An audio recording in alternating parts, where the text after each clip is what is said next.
Buenos días, hermanos, ¿cómo están? ¿Sí? ¿Están contentos? A ver, déjenme ver si les creen. Sí, saben que están contentos. Bueno, antes de la predicación quisiera hacer unas precisiones que no quiero hacer en la predicación. Esto es antes de la predicación. Hay tres tipos de predicaciones. Las predicaciones que se llaman querigmáticas son predicaciones que se predican a los nuevos, evangelísticas o de evangelización.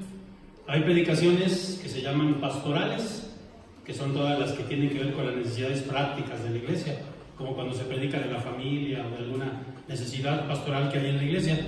Y están las predicaciones doctrinales, que tienen que ver precisamente con alguna doctrina.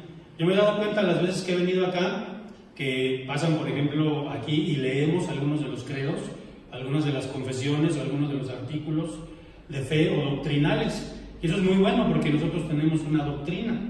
Por ejemplo, leímos el credo de Nicea y ese credo combatió a un hereje que se llamó Arrio, y él decía que Jesucristo no tenía la misma naturaleza que el Padre. Por eso vemos que ese credo que leímos hace mucho énfasis en eso. Entonces les digo esto porque las doctrinas son muy importantes, y aunque yo voy a predicar hoy un sermón pastoral, no doctrinal, quiero que ustedes escuchen esto porque tiene que ver un poco con la predicación. No sé si ustedes sepan que, pues, como hace ratito en las oraciones decían, nosotros todos los que estamos aquí, espero, somos salvos. Dios nos ha dado la salvación. Amén. Yo espero que así sea. Y esa salvación nos la dio en un orden. En latín, en teología, se llama esto el ordo salutis, el orden de la salvación. Y aunque algunos teólogos tienen discrepancias en cómo fue este orden, normalmente creemos que fue así como lo voy a leer aquí. Por lo general así lo creemos nosotros en nuestros símbolos doctrinales. Dice que primero, en ese orden de la salvación, primero nos eligió el Señor. Él nos eligió. Después nos hizo un llamamiento eficaz a cada uno de nosotros, que no pudimos rehusar a ese llamamiento eficaz. Nadie te tiene que pellizcar ni ándale, pásale, ¿no? Sino que es ese llamamiento eficaz que te hace el Señor. Después vino la regeneración, luego la fe, el arrepentimiento, la justificación, la santificación y la glorificación, que tendrá su fin pues hasta que estemos en la presencia del Señor. Ahora, yo quiero en esta hora solamente mencionar dos, hacer un poquito más de hincapié en estos dos. Quiero mencionar algo acerca de lo que sería la regeneración y la santificación, porque tiene que ver con la aplicación. Ahorita ustedes van a saber por qué. A lo mejor estoy haciendo un poquito así como que muy tedioso, pero creo que es necesario.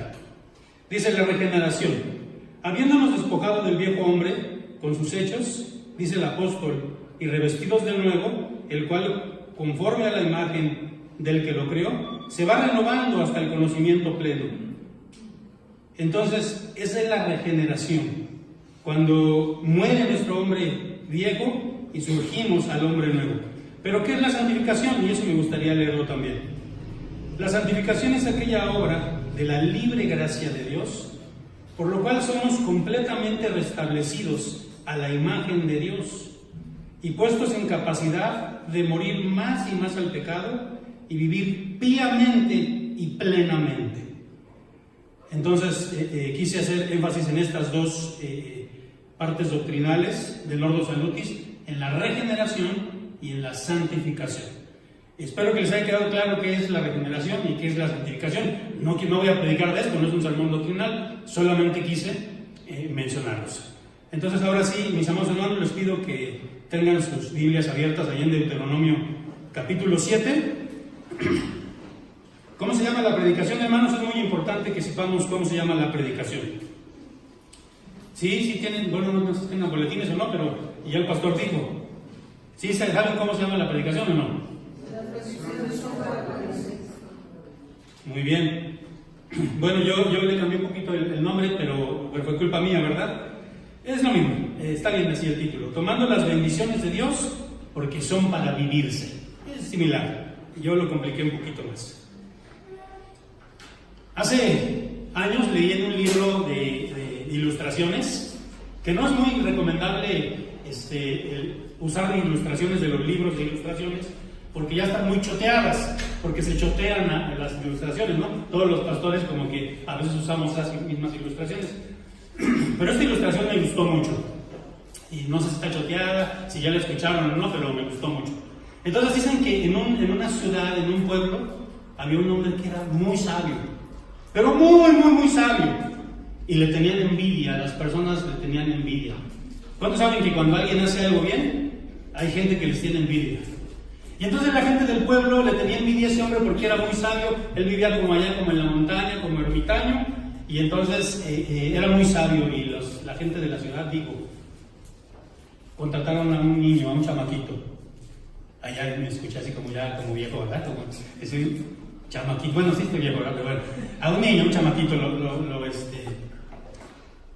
le dijeron: mira, queremos que pongas a prueba a ese hombre sabio. Y le vas a hacer de la siguiente manera. Vas a tomar este pajarito en tus manos. Este no es un pajarito, ¿verdad? Pero bueno, vas a tomar este pajarito en tus manos.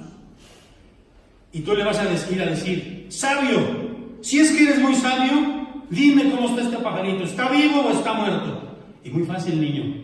Te vamos a pagar, pero tú le vas a... Si él te dice que está muerto, pues tú simplemente abres las manos y dejas que huele. Y si te dice que está vivo, pues tú le aprietas con tus manos y lo matas y le dices que está muerto. Y entonces el niño así hizo, fue con el sabio y le dijo: sabio, si es que eres tan sabio, dime cómo está este pajarito, vivo o muerto. Y el sabio, que era muy sabio, le dijo: está como tú quieres que esté. Mi amado hermano, la iglesia, tu vida, tu familia, está como tú quieres que esté.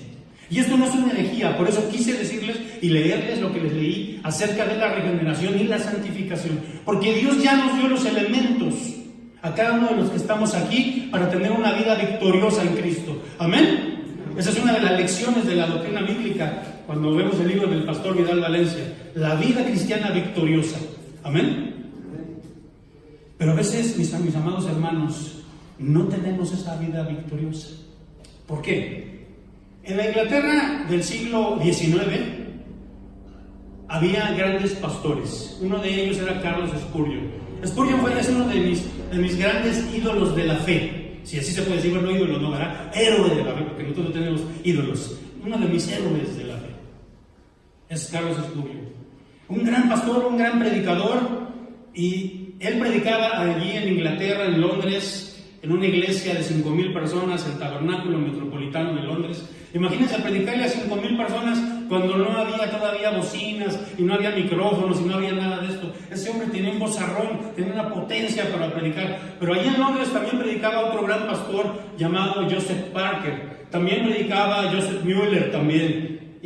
Jorge Mueller, perdón. Y otros pastores. Y había una costumbre entre los aristócratas ingleses. Iban en sus carruajes de iglesia en iglesia para escuchar a los mejores predicadores. A veces iban a una o a dos, o un domingo iban a una, otro domingo a otra, y se reunían los lunes en el Parlamento, porque estos grandes aristócratas formaban parte del Parlamento, y se reunían los lunes para criticar los sermones. Para decir: Spurgeon dijo esto, Parker dijo aquello, Mueller dijo aquello, ¿quién fue el mejor? Pero no tomaban la palabra de Dios como algo para ellos, sino solo para criticarlos. ¿Y saben cómo se les conoció a estos hombres? La historia dice que se les conoció como los catadores de sermones. Y yo no sé si usted sepa lo que es esa palabra que significa catador. A lo mejor sí, y quiero explicarlo de esta manera. Miren, no me da pena decirlo, aunque sí me debería dar, pero no me da. Mi abuelo fue pulquero. Aquí estamos muy cerca de La Viga. Aquí en La Viga mi abuelo tenía como 7 pulquerías. De hecho, mi abuelo vivía aquí en La Viga y Eje 5, en la mera esquina, ahí sigue viviendo mi familia. Y él era pulquero y tenía un rancho allá en Tlaxcala que se llamaba El General. Así se llamaba el rancho. Y entonces cada que podía nos llevaba a los nietos al rancho en su carro. Y cuando regresábamos, íbamos nosotros siguiendo a una camioneta donde traían las barricas de pulque. Y en aquel entonces había algo que se llamaba la aduana del pulque. Yo me acuerdo así vagamente. Y llegábamos a ese lugar y entonces se subía un señor Me acuerdo, yo la vi como 2 o 3 veces, era un señor bastante llenito, y como podía se subía al camión, y las barricas tenían un hoyito, y entonces ellos ya tenían preparado un vasito. Esto no era así, ¿verdad? Era de cristal, como un vasito tequilero, ¿verdad? ¿Sí los conocen o no? Pues les han platicado, ¿no? El primo de un amigo, ¿verdad? De un caballito, exactamente. Y entonces, con un hilito, y entonces metían el vasito así, hasta en el pulque, y entonces luego lo echaban para arriba, y así como los taqueros esos que echan la piña para arriba y la cachan, pues cachaba así el pulque, ¿no? Y lo probaba, y lo escupía. Y él decía, está bueno, pasen. Esa era la aduana del pulque en aquel entonces. No sé si ustedes conozcan que también hay catadores de vino. Se llaman hoy, les dicen sommeliers, enólogos, aunque dicen que no es lo mismo, pero y catadores, que las tres son cosas diferentes, pero para mí es lo mismo, ¿no? Se dedican a catar el vino. Y entonces ellos huelen, lo ven, hasta lo ponen donde hay mucha luz, hasta dicen, lo que está en las orillas, eso nos indica una cosa, y lo que está en el mero centro es el corazón del vino, cosas así que uno y lo prueban, y prueban muchos vinos, están probando muchos vinos. Pero ¿qué pasa con los catadores? Solo prueban, y por eso a esos hombres se les conocía como los catadores ¿de qué?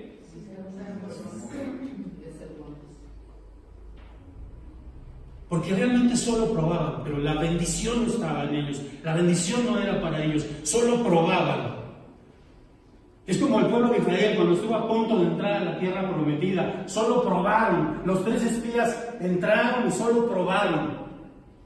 Pero ninguno de esa generación, salvo 2 que nosotros conocemos, entró a la tierra prometida. Todos los demás probaron las bendiciones, les platicaron de las bendiciones, pero no las experimentaron. ¿Amén? Vamos a orar. Padre, queremos rogarte que en esta hora tu palabra sea predicada con potencia, sea predicada con autoridad, la autoridad del Espíritu Santo. Como ya se oró, Señor, que penetre hasta lo más profundo de nuestros corazones y nos haga, Señor, pues saber en qué estamos fallando y nos dé aliento para seguir creciendo y seguir adelante, Padre, y tomar esas bendiciones que ya tú nos has dado. En el nombre de Jesucristo oramos. Amén. El libro que leímos, ¿cómo se llama? Alguien que no sea el pastor, ni la esposa del pastor, ni la hija del pastor, bueno, no sé, no. Que me diga qué significa Deuteronomio. ¿Qué significa? Muy bien, por allá alguien dijo, repetición que la ley. Siempre digo en esto de broma, digo, les voy a invitar 5 y Chesco al que adivine, pero hoy, gracias a Dios que no lo hice. ¿Por qué se tenía que repetir la ley? Porque toda esa generación que no había entrado, que no entró a la tierra prometida y que la mayoría, bueno, más bien todos ellos murieron en el desierto, no le habían comunicado esa ley a sus hijos, a la nueva generación, a los que sí iban a entrar a la tierra prometida. Y se tuvo que repetir esa ley para que ellos la conocieran. Por eso se llama Deuteronomos, segunda ley o repetición de la ley. Entonces aquí se está repitiendo la ley y quiero que me digan cómo dice el versículo número 1 de Deuteronomio 7. Fíjense bien lo que está diciendo. Les pido que lo lean. ¿Cómo dicen?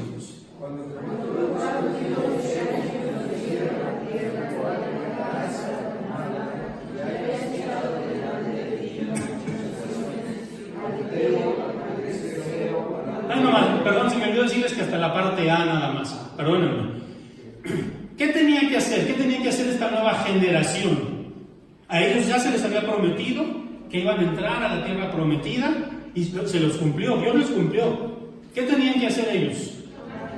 Tomar la tierra prometida. Y como yo les digo, hermanos, bueno, ahí lo menciona, ¿verdad? Ahí en números 13, números 14, 15, la tierra prometida estuvo a metros. La vieron, estuvo a metros la tierra prometida. Pero por no creer en Dios, por no querer tomarla, por tener miedo, porque eso fue lo que tuvieron miedo. ¿A qué tuvieron miedo, hermanos? Ahora, acabamos de leer en Deuteronomio, dice, si es cierto, si eran mayores que tú esas naciones, si eran más poderosas que tú esas naciones. Pero ¿quién las iba a derrotar? Pero ellos tuvieron miedo. Desconfiaron de Dios, no le creyeron a Dios y no entraron.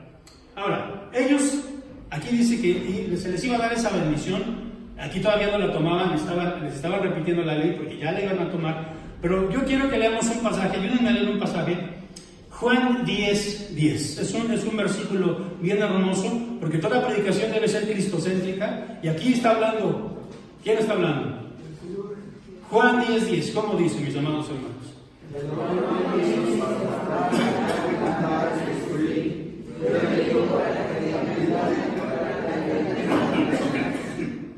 ¿A qué ha venido el Señor?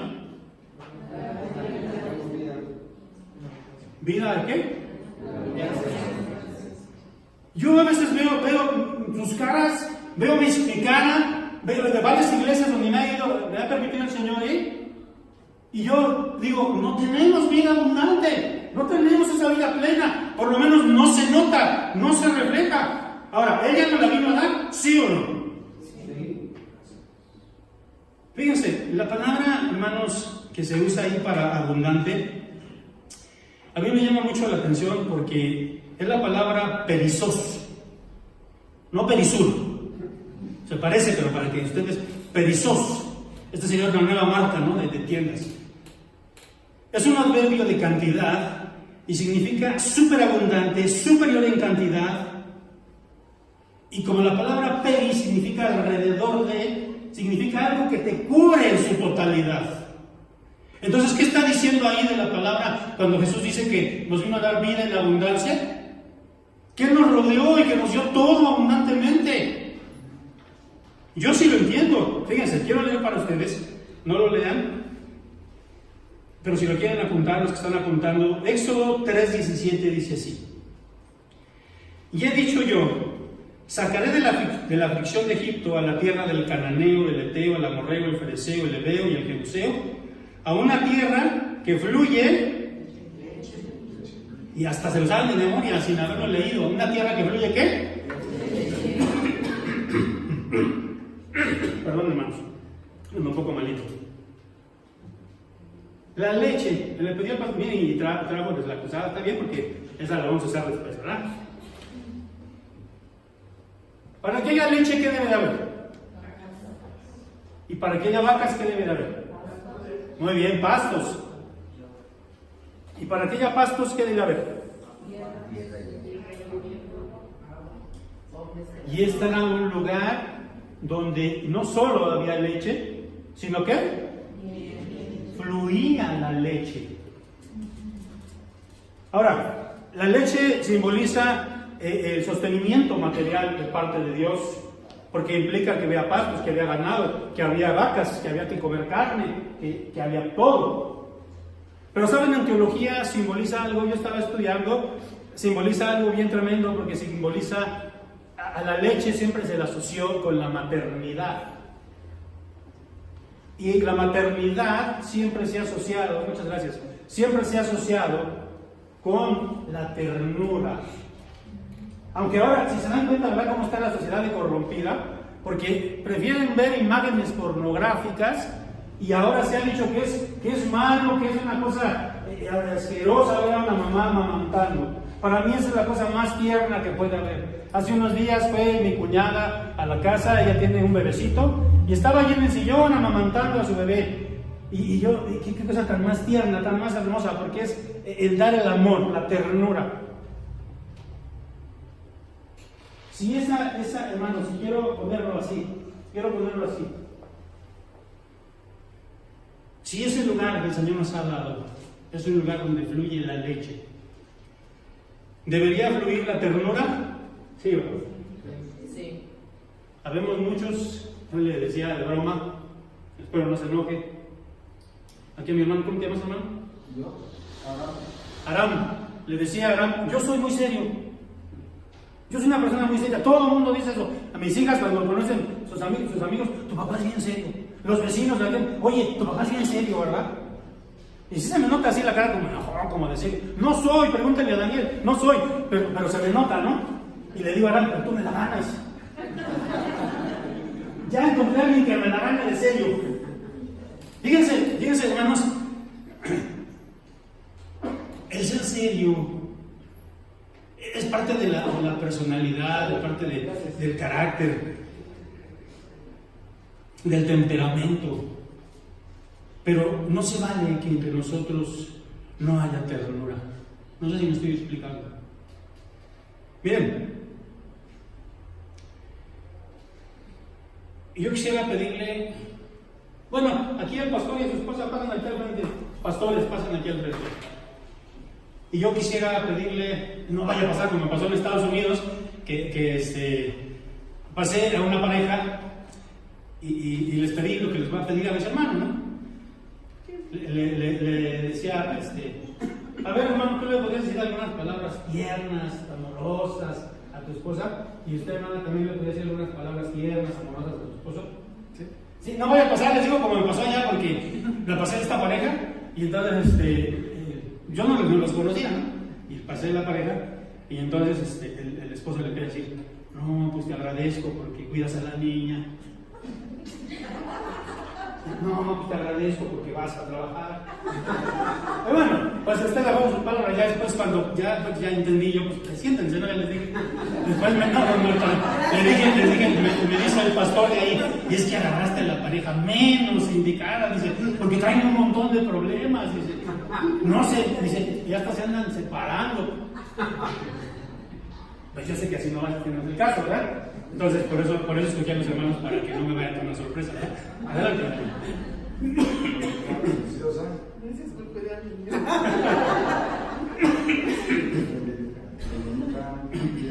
Parece eso, no sé. Bueno, yo siempre le digo a Dani, ¿sí? Mi esposito lindo. Bueno, muchas gracias. Pero ¿qué más sabía? Aparte de la leche, de esa ternura, ¿qué más sabía?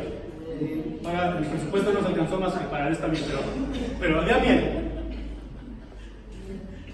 Para que haya miel, ¿qué se necesita? Y para que haya abejas, ¿qué se necesita? Imagínense cómo era esa tierra. Pero yo lo estoy pasando al ámbito espiritual. ¿Qué significará la miel? La miel es dulce. ¿Cuál es lo contrario? El sabor contrario a dulce. ¿Sabían ustedes, amados hermanos, que la palabra, cuando en la Biblia se menciona la amargura o amargo, es la palabra en griego, la palabra pikria? La palabra amargura es la palabra pikria. ¿Y qué significa esa palabra? Una de sus acepciones de esa palabra es como cuando una serpiente llega y te muerde una serpiente, porque las serpientes no pican, muerden. Después queda un moretón después y ya. Muerde la serpiente. ¿Qué pasa cuando la serpiente muerde? ¿Inyecta qué? Y ese veneno hace que te mueras. Entra el torrente sanguíneo y hace que te mueras. ¿Quién es considerado como la serpiente antigua? Y a él le encanta morder y traer amargura en los matrimonios, traer amargura en la iglesia. Cuando alguien está amargado, ¿qué empieza a generar? ¿Qué empieza a destilar? De eso vamos a hablar la semana que viene. ¿Saben cómo se llama la predicación de la semana que viene? Se llama la oveja abusiva, así se llama. No sé si seas tú, pero así se llama. Y empieza a generar veneno.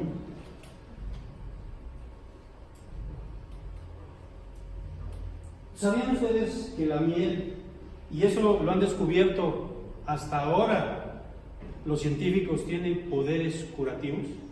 No me acuerdo en qué país, en esos países sajones, por allá en esa parte de Europa, no recuerdo qué país, inventaron unas láminas, bueno, no inventaron, hicieron unas láminas que son de miel, son de miel, y esas las ponen en las partes heridas. Y sana la parte herida, porque la miel tiene poderes. Mis hermanos, cuando en nuestros hogares, en nuestras familias, en nuestras iglesias, hay ese tipo de cosas, de amarguras, de heridas, de pleitos, griterías, todas esas cosas que se mencionan en Gálatas y en Efesios, como obras de la carne. Cuando, ¿se acuerdan de aquel pasaje del Antiguo Testamento? Cuando las serpientes picaban al pueblo, mordían al pueblo. ¿A quién tenían que ver para salvarse? ¿A quién tenemos que ver nosotros? Porque yo no les estoy hablando de moralismo, ni les estoy diciendo que cambiemos una conducta que no podemos cambiar. La santificación que les mencioné al principio es una obra que hace el Espíritu Santo en nosotros, colaboramos nosotros, pero sin el Espíritu Santo, sin Cristo, no podríamos. ¿Quién es el que nos limpia y nos va santificando?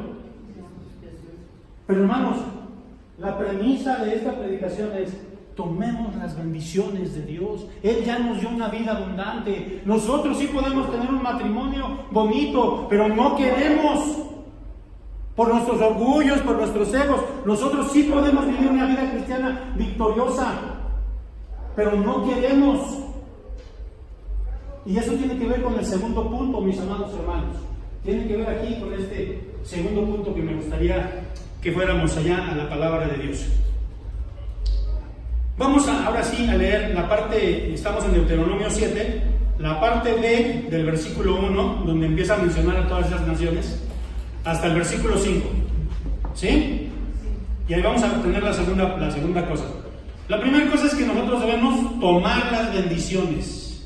Amén. ¿Por qué ya no las dejó? Están ahí, amados hermanos. Es que yo no puedo dejar este vicio, es que yo no puedo dejar este pecado oculto. No, si puedes, amado hermano, ve a Cristo.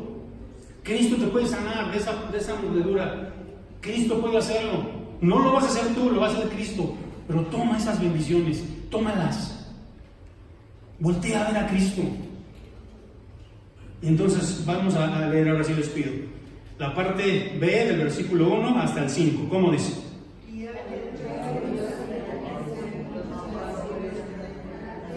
A ver, hermanos, a ver, porque yo no les entiendo nada. A ver, y como yo no estoy leyendo, a ver, ¿cómo dice ahí? ¿Todos juntos?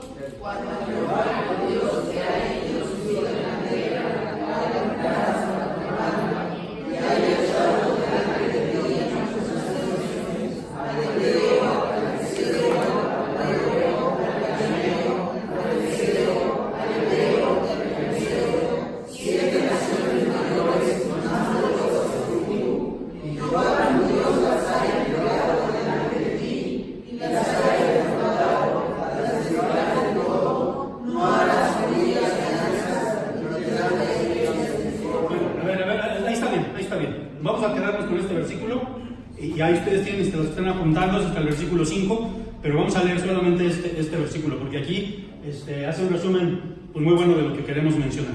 Segunda cosa, la primera cosa es tomar las bendiciones de Dios. Segunda cosa, no tener miedo de los paganos y creerle a Dios. ¿Por qué no entraron a la tierra prometida a esta primera generación? ¿Porque tuvieron qué? Miedo. Porque tuvieron miedo.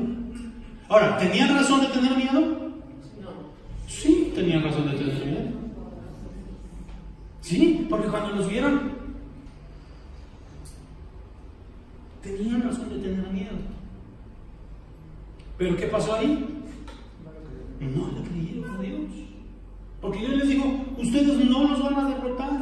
Y es más, no va a ser, por eso más adelante va diciendo, la toma de esos lugares no va a ser inmediata, va a ser poco a poco. Pero ni aún así le creyeron a Dios.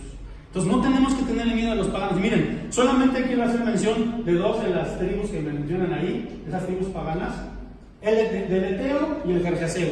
Podría mencionar todas, pero no quiero hacerlo, solamente voy a mencionar dos. ¿Quiénes eran los Eteos? Eran los hititas. Y la palabra Et en hebreo significa terror. Es decir, esta nación, su especialidad era infundir terror. Yo cuando he predicado esto he dicho, ¿ustedes han visto las películas como de vaqueros? ¿Sí han visto donde salen los apaches y todo eso, así pintados, salen con sus hachas y todo eso? ¿Cuál era una de las técnicas de esas tribus? Llegaban y gritaban. Así, ahorita no vale la grata, no puedo, ¿verdad? Pero llegaban así en bola, imaginen todos gritando y pintados y todo, causaban terror.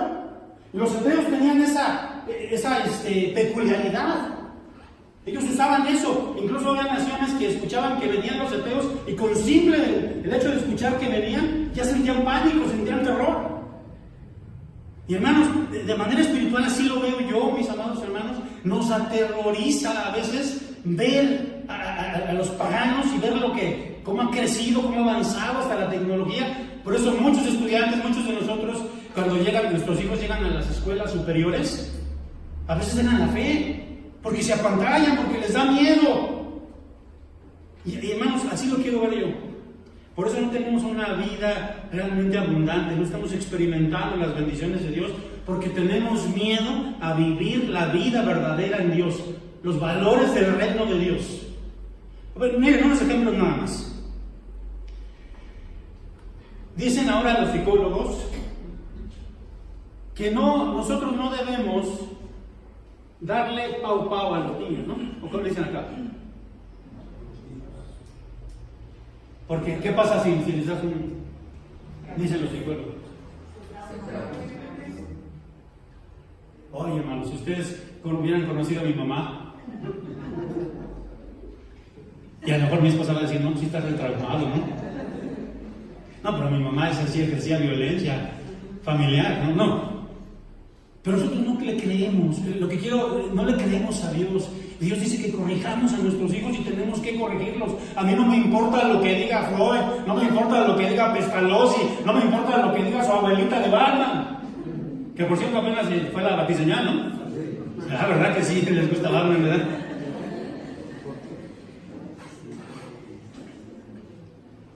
¿A quién le tengo que creer yo? ¿Quiero vivir bien? ¿Quiero vivir experimentando la vida en victoria? ¿A quién le tengo que creer yo? Fíjense, dice otro dicho por ahí en el mundo. A la mujer, ni todo el amor, ni todo el dinero. Y yo conozco que no debería ser, pero matrimonios donde la mujer no sabe cuánto gana el hombre. Por años. Le dice, mujer, ¿ahí está el chivo? ¿Sí saben qué es eso, el chivo? ¿El gasto? Y la mujer no sabe cuánto gana el hombre. Dice la Biblia, dejará el hombre a su padre y a su madre. ¿Y qué más dice? ¿Y serán qué? ¿Qué significa una sola carne? Lo que tenemos es de los dos. Tu dinero es mi dinero es tu dinero. Pero, ¿cuál es una de las causas, y lo sabe el pastor, más tremendas, de más impacto en los matrimonios para que haya un divorcio, una separación? El dinero. Y ahora, como las mujeres se están empoderando, no, hombre, pues tú gánate tu dinero es mío, hijo. Y le queremos más a quién? Al mundo. Le queremos más a los paganos. Nos dejamos aterrorizar. Es que si vivo bajo los valores de Dios, no, es que si le doy todo el amor a mi vieja, no, hombre, me va a usar. Porque me va a agarrar de bajar, me va a agarrar de su puerquito. Y por eso creemos ni todo el amor, ni todo el dinero. Pero la Biblia, ¿qué dice? ¿El amor qué? Dice allá en 1 Corintios, ¿el amor qué? No es envidioso, no busca nada para sí, no es jactancioso. Pero le creemos a los paganos y nos dejamos aterrorizar. Es que si yo vivo bajo los cánones del Evangelio o los cánones de Jesucristo, de la Biblia, no, pues la gente va a abusar de mí. Pero vamos a ver, les dije a otros, vamos a ver los jerjeseos. ¿Quiénes eran esos? Los jerjeseos eran gigantes. Y yo no sé si ustedes han visto que el gigantismo es como una enfermedad. Incluso había algunos que estaban deformes porque tenían 6 dedos. Yo no sé si ustedes han visto la gente que es muy grandolona, muy gigante, tiene como un problemita. Y entonces estos gergeseos eran gigantes. Y como ellos no podían luchar, porque eran torpes, ¿saben cuál era su estrategia? Alrededor de sus ciudades cavaban hoyos y le echaban agua y tierra y hacían como una especie como de arcilla, como si fuera un pantano, como si fuera una tierra movediza. Y cuando alguien llegaba a atacarlos,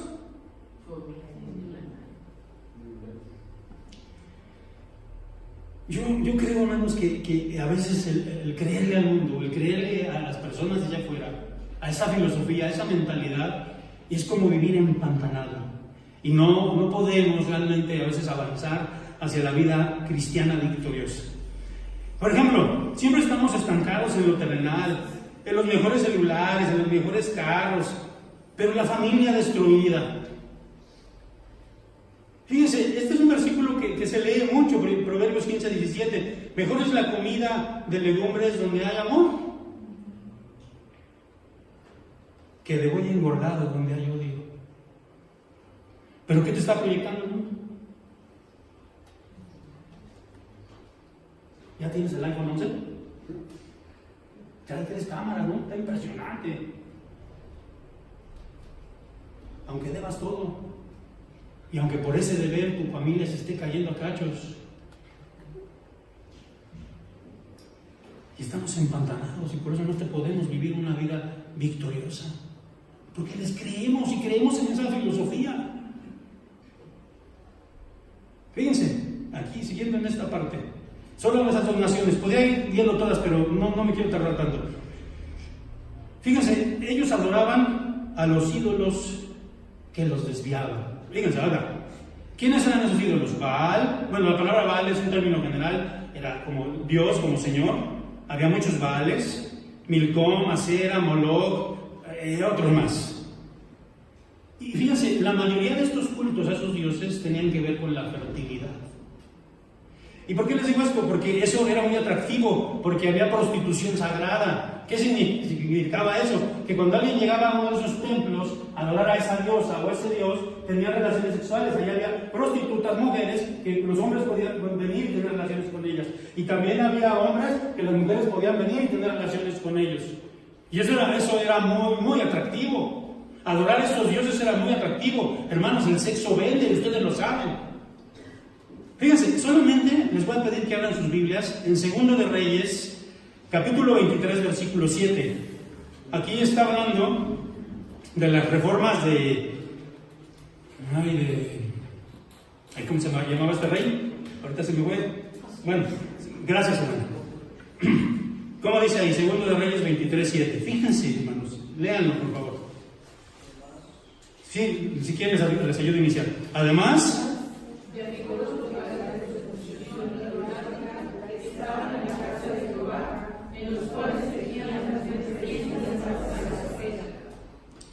¿a qué mujeres se está refiriendo aquí? ¿No? Aquí está hablando de las mujeres judías. Las mujeres judías hacían las carpitas, unas carpitas que se usaban para cubrir a las personas, a la prostituta y al hombre, o al hombre y a los que sea, para cubrirlos. Y ellas, las judías, estaban tejiendo estas casitas. ¿Cómo vamos a tener bendición? ¿Cómo vamos a tener una vida plena en Cristo si le creemos más al mundo? Si estamos siguiendo más las enseñanzas del mundo. Y, hermanos, yo he conocido, ya les dije aquí, hermanos creyentes que consultan el horóscopo.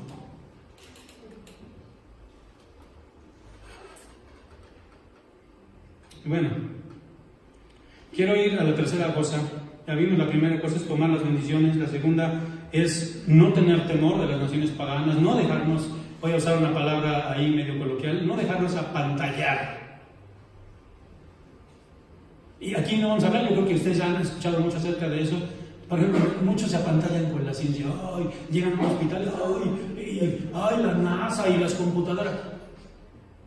Hermanos, a ver, ¿de qué está hecho? Este es un iPad, ¿de qué está hecho esto? Bueno, de acá arriba, el iPad, ¿de qué está hecho? Metal, vidrio, ¿de dónde sacaron eso? Bueno, los transistores, transistores ya no, ¿verdad? O sí, que también transistores, bueno, los circuitos, ¿de qué están hechos los circuitos? Silicio, ¿de dónde sacan eso? Y sí sabían, y esto, yo creo que han predicado bastante esto, los más insignes científicos que ha habido han sido cristianos, hermanos. Entonces, ¿por qué nos dejamos apantallar? A mí me gusta mucho la historia de la medicina. ¿Usted es doctor? Psicólogo. Bueno, por ahí estaba yo leyendo, me gusta mucho. ¿Cómo se llama este hombre? Bueno, no me acuerdo su nombre, pero me acuerdo del apellido. Pare, no sé cómo se pronuncia. Fue el padre de la cirugía. Fue creyente. Entonces, el primero que se echó al plato que abrió a un cirujano, propiamente, porque antes de los cirujanos había los barberos, esos que hacían sangrías y todo eso. La cirugía moderna, el padre de la cirugía moderna, fue un cristiano. Entonces no nos dejemos apantallar. ¿Sí me estoy explicando, hermanos? Creámosle a Dios, no al mundo. Y tercero, hermanos, versículos 6 al 9 de Deuteronomio 7. Versículos 6 al 9. 6 al 9. ¿Cómo dice? Jehová tu Dios te ha escogido para ser un pueblo especial, más que todos los pueblos que están sobre la tierra. No por ser vosotros más que todos los pueblos, os ha querido Jehová y os ha escogido, pues vosotros erais más insignificantes de todos los pueblos, sino por cuanto Jehová os amó y quiso guardar el juramento que juró a vuestros padres, os ha sacado de la mano poderosa y os ha sacado de la servidumbre de la mano de Faraón, rey de Egipto. Conoce pues que Jehová Dios es Dios fiel, que guarda el pacto de misericordia a los que le aman, guarda sus mandamientos hasta la generación. Aquí que dice que nosotros somos una nación ¿qué? ¿Un pueblo qué?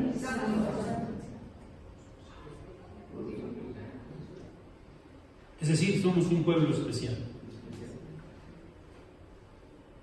¿Ustedes lo creen? ¿Qué significa la palabra especial? Que es raro, poco corriente o diferente a lo ordinario. Eso significa especial. Ahora, esto tiene dos vertientes. Y la primera nos gusta mucho porque aquí implica su cuidado y protección especial. Hemos escuchado hablar de la gracia común y la gracia especial. Dios le da de comer a todos, para todos sale el sol. Y Dios cuida de todos, aunque sean pecadores, aunque sean paganos. Dios no se puede negar a sí mismo. Y el sol sale sobre justos e injustos.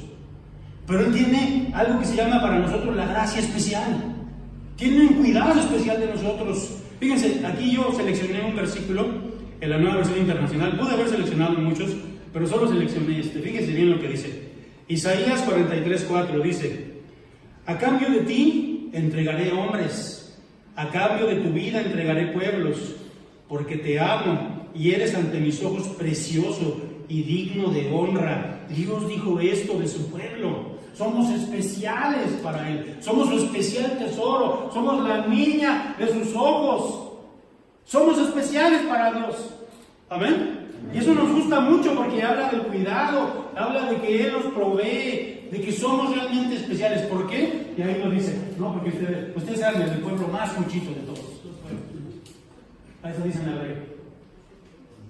Palabra cuchito de hebreo, no es cierto.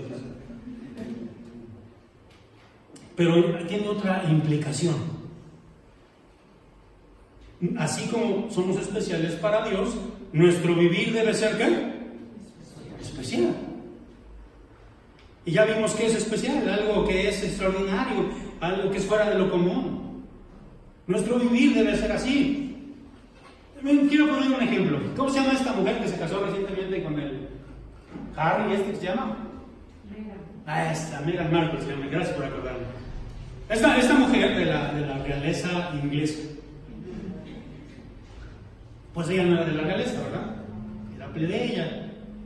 Y entonces se casó y entonces, pues ella en una entrevista decía, por lo menos yo leí eso, en una revista que leí ahora que fui al dentista, ya ven las revistas esas bien aburridas que ponen los dentistas, pero bueno, no había de otra, empecé a leer la revista y decía que esta mujer no le gusta nada el protocolo de la realeza. que no le gusta que la estén sacando, que no le gusta. Pero yo digo, pero sí le gustan las cosas buenas, ¿no? Le gusta los lujos que da, le gusta la fama que da. A nosotros nos gusta que nos cuide Dios y que seamos especiales para Dios, pero también deben gustarnos los protocolos de Dios. Amén. Por poner una analogía. Ahora, hace rato yo les dije, ¿estamos capacitados? ¿Sí o no? ¿Ya Dios nos capacitó para vivir una vida en santidad? ¿Sí o no? Sí. Primero vimos, nos eligió. ¿Por qué? No sabemos. Nos llamó, nos regeneró, nos dio fe, arrepentimiento, nos justificó judicialmente delante del Padre y nos santificó. Ahora, la santificación es un proceso que lleva tiempo y lleva tiempo, usted va a ser parte de la glorificación. Por eso dice, hasta que todos lleguemos a la estatura del varón perfecto. Aquí en la tierra nunca vamos a llegar a esa estatura. Y hay muchos que dicen, sí, pastor, yo por eso sigo siendo el mismito, porque yo hasta que esté en la presencia de Dios. No. En ti debe ir habiendo cambios y cada vez debe ser menos el pecado en tu vida. ¿Es así o no? Si eso fuera, estaríamos viviendo de otra manera en las iglesias. Fíjense, voy a leer este pasaje, ya voy casi concluyendo. Ahora pues, si dieres oído a mi voz y guardares mi pacto, vosotros seréis mi especial tesoro sobre todos los pueblos, porque mía es toda la tierra. Vuelvo a leerlo. Ahora pues, si dieres oído a mi voz y guardares mi pacto, vosotros seréis mi especial tesoro sobre todos los pueblos, porque mía es toda la tierra. Y nos gusta la parte de que somos un pueblo especial. Pero para ser su pueblo especial tenemos que guardar su palabra, guardar su pacto. Ahora, eso solo por la gracia de Dios, nosotros no podemos solos, vuelvo a repetirlo. Hasta ahí lo dice, ¿verdad? Para que no se crean mucho. Porque muchas veces, yo soy presbiteriano de cuarta generación y yo soy no sé cuánto, pedigrí, hasta se lo traigo, me lo firmó el hermano Eleazar Z. Pérez allá. Entonces, eso no tiene nada que ver. Tú tienes que demostrar que eres cristiano todos los días. Todos los días. Y quiero concluir con esto. La comparación de la familia de Jonathan Edwards y de un delincuente. Quizá ya lo has oído. Y ya lo has oído, pues lo vas a volver a ver. Dice, Max Hughes nació en 1700 y vivió en Nueva York. Él no creyó en Jesucristo ni educó a sus hijos en el camino del Señor. Él se negó a llevar a sus hijos a la iglesia, incluso cuando probablemente ellos le pidieron que lo hiciera. De sus 1026 descendientes, 300 murieron de forma prematura. 100 fueron enviados a prisión y estuvieron presos un promedio de 13 años. 120 fueron prostitutas. 100 fueron alcohólicos. Su familia costó a los Estados Unidos $1.308.000 y no hizo ninguna contribución a la sociedad. En cambio, Jonathan Edwards nació en 1703 y también vivió en Nueva York, en la misma época que Hughes. Él, sin embargo, vivió en continuo contacto con las cosas de Dios. Se casó con una mujer que fue hija de ministros religiosos. Él mismo fue un ministro religioso. Y a pesar de su apretada agenda, escribiendo y enseñando y pastoreando su iglesia, tenía el hábito de pasar 1 hora entera con sus hijos al día. Él también llevó a sus hijos a la iglesia cada domingo. De sus 729 descendientes, 300 fueron ministros religiosos, 65 fueron profesores universitarios, 13 fueron decanos universitarios, 60 autores de buenos libros, 3 fueron congresistas electos de los Estados Unidos y 1 fue vicepresidente de los Estados Unidos. La familia de Edward nunca costó ni un céntimo al Estado. Y ahí está la diferencia. Los que quieren tomar las bendiciones de Dios y vivir la vida en Dios, que no es una quimera, que no es, como digo el marxismo, se me gusta esa palabra, ¿cómo se llama cuando es algo que no es posible? Una utopía. No es una quimera, no es una utopía, es una realidad. Pero hay que creerle a Dios, hay que tomar las bendiciones. No hay que espantarnos, no hay que tenerles miedo a los paganos ni a su filosofía. Y tenemos que vivir como un pueblo diferente. Vivir como un pueblo diferente. Con esto concluyo. ¿Se acuerdan ustedes? Cuando Daniel y sus amigos fueron preparados, ya ellos llevaban una preparación, por supuesto, pero fueron preparados y los prepararon los caldeos. Los caldeos eran como la denominación genérica, porque caldeos eran como adivinos, como brujos, como hechizadores, agoreros. Y todo ese pueblo, los caldeos, se especializaron en eso, eran muy buenos en eso. Y entonces educaron a Daniel y a sus amigos en todas esas artes, y cuando los presentaron ante Nabucodonosor, ustedes deben recordar cuántas veces mejores los halló. No una vez, no dos, 3 veces, 10 veces mejores. Y ahí tenemos un parámetro. ¿Cuántas veces debemos ser mejores los cristianos que los que están afuera?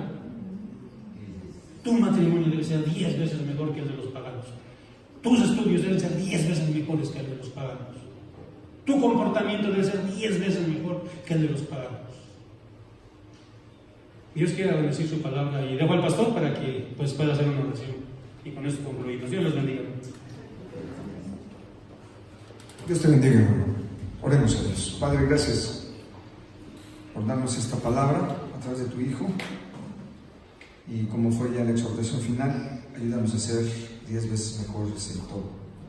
Empezando desde nosotros, para nosotros mismos, ser disciplinados, ser vivientes de la ley, y así con la familia, y así con los vecinos, los hermanos, con todos los que nos rodean. Bendice el ministerio de mi hermano Armando, a su esposa, a sus hijas. Bendice su pastoral. Provee, Señor, el lugar que Él está orando y buscando y esperando en ti. Gracias por permitirnos compartir con Él estos tiempos. Y también te pido por todo Rehoboth, para que vayas haciendo la obra en el corazón de tus hijos. De acuerdo a lo que se ha orado, ponemos en tus manos a tu pueblo, en el nombre de Jesús. Amén.